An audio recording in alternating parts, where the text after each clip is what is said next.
Pavel Bure and Alexander McGillney. And didn't take long to know that he was one of the best players at his age group in the world. Obviously, he was behind, in communism at that point in time, so you didn't know if we could get him or not. We went to the draft that year. Jimmy Devellano, the general manager, said, if he's a great talent, take a great talent. We'll go to work and try and get him out of Russia. So we took Sergei in the 4th round, and the rest was history. And he was really the first piece of what became the Russian Five, and which forever changed your team on the ice. And from an organizational standpoint, the way you guys scouted across overseas. Yeah, I mean, just an incredible talent. Played the game with a lot of flair and charisma. Great 200-foot player, fabulous skater, could score, could check, really could do it all. Won the Hart Trophy as the most valuable player in the National Hockey League, 2nd or 3rd year in the league, and then.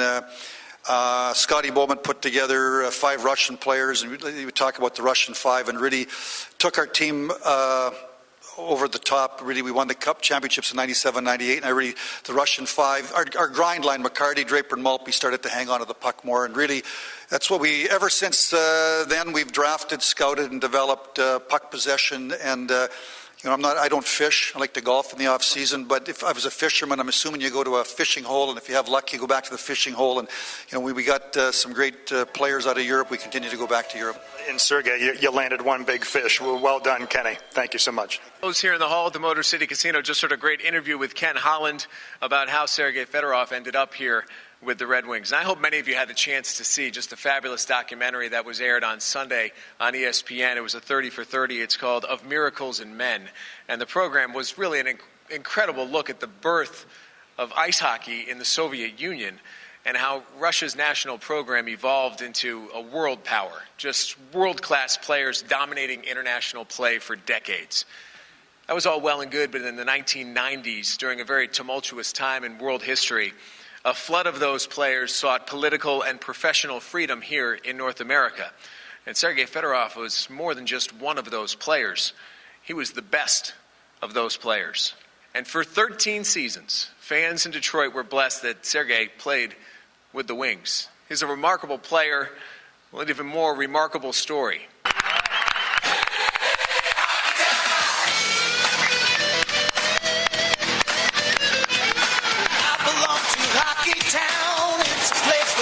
And let's also welcome Mark Howe. Now we're the ones that never fear. The trouble resides within our town. We won't stop no letting down. The cup is ours. We're all the drink. It's our town. Let's rock this. Come on over, Sergei. I was talking to Sergei, Doug and I both were, and we saw those great highlights, and we asked if you remembered all of those plays, and you said you did. You have that type of recall? For sure. Take me back, because we see the glamour, the championships, and all of those things, but they were born out of taking some risks. Number one, defecting, and you come over here, you're 20 years old, you're facing incredibly high expectations. It's a strange country. Those were some tough times for you right off the bat, weren't they?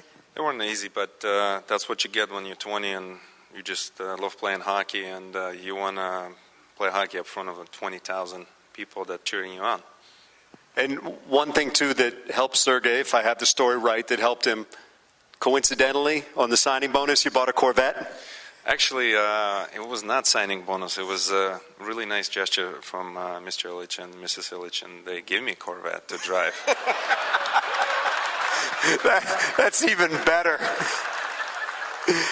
Must have been great comfort, though, as time went on and several years later when the Russian Five was put together. What a very unique time in hockey.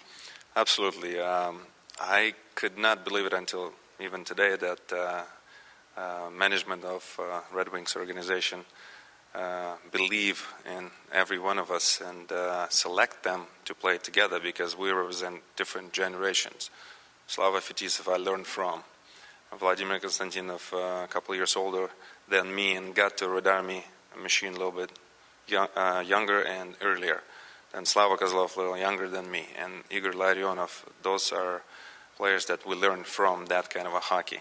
That, like Ken said, puck possession and obviously till the last pass to shoot the puck on empty net. That was kind of our style, and I cannot probably thank enough Scotty to see that this particular element through, and obviously management, Kenny, and everybody who put us together and believe in us that we can play and deliver.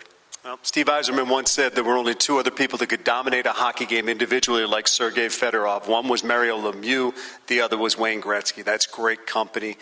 Michigan Sports Hall of Famer, well-deserved. Sergei, congratulations. It is great to have you back in Detroit. Thank you very much. Thank you.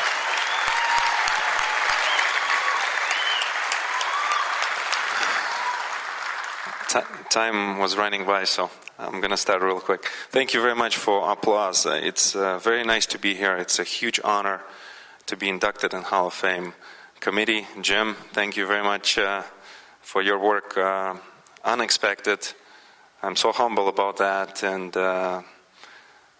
so grateful to everything that happened to me in this state. And I'm still living here. I commit to work. My family live here, mom here, my wife here, my couple of friends here. So we're all here from Michigan, and we do believe and honestly experience those values that the previous inductee were talking about. Go Blue.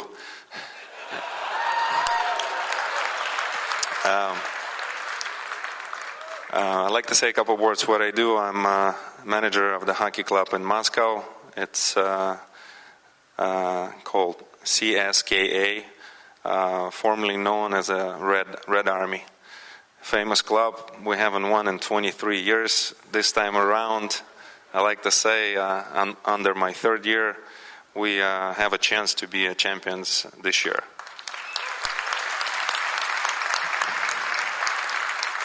I'm so excited because 2 months after I finished my playing career, I got the job.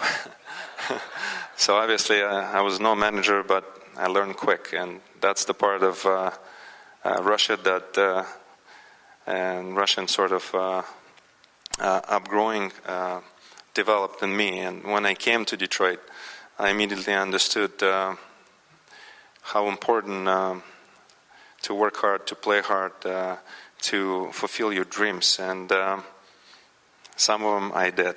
And I like to thank fans. They've been great, nothing but the best.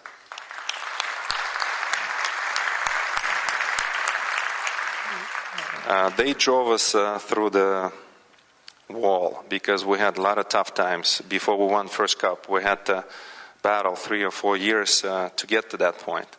And I like to thank them from the bottom of my heart. And without them, probably it's going to be very hard to get back after you lose in the Stanley Cup finals. Come back even harder and work harder every day after that. And thank you again. I'd like to also thank Mr.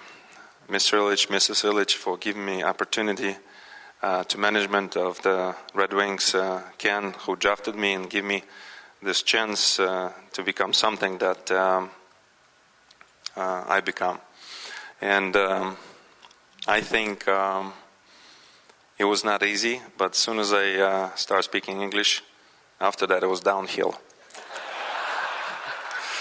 I like to thank all my teammates and all the people that really I've been blessed to work with on the ice and off the ice. They were wonderful people. They truly believe in us. They give us warmth every day, and after tough games, after good games, they were so stable, and they give us opportunity to be the best on the ice. And I like to thank them from the bottom of my heart. I know my time is over. Thank you for having me. God bless. Go Wings. Thank you.